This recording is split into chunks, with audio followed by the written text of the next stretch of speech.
My name is Esther Atkins Smith.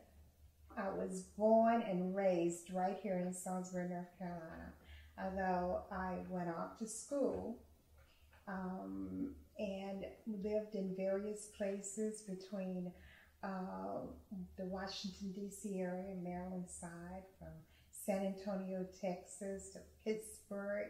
I moved around a lot in my job, but Salisbury is home and Salisbury is where I came to. I have history here. My mother was born, raised here. Her mother was born, and well, her mother was from Salisbury, although she was from another county in North Carolina. She moved to Salisbury at a young age. I am so proud of where I came from, although most people would say that it was from poverty or it was from a low-income area or it's the projects. You know, the term projects have a very negative stigma to it. But I grew up in Brookview Apartments. And then, during the time that I grew up there, neighbors knew each other. They welcomed each other. They looked out for each other. I didn't even know that it was considered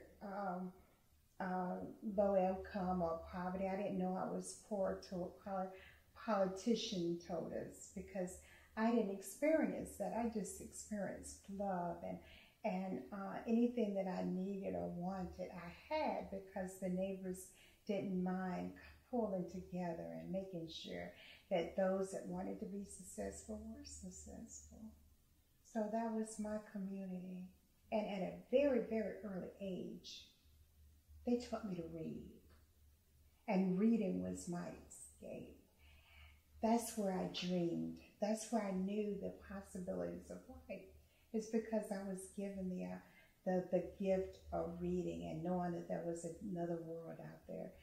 I can remember at night, my mother says, it's time to go to bed. And so I would go upstairs in my room, and then she'll say, lights off.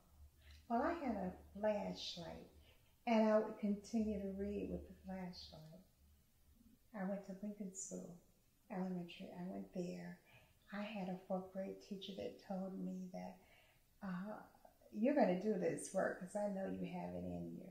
And in high school, I loved math.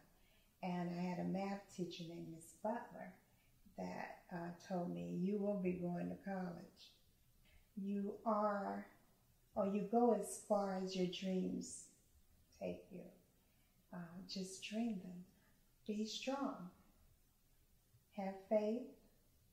Believe in the powers to be and God. And there's no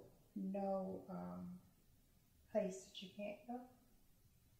Most of us, or a lot of us, have a difficult time putting ourselves in other people's positions or in other people's lives and understanding where they're coming from, not listening, not hearing, and not feeling.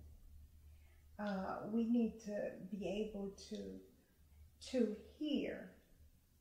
You may not totally understand, but you need to hear a person out and respect the differences and respect where they're coming from, because it's kind of difficult to continue the prejudiceness if that person is your brother or if that person is a dear friend.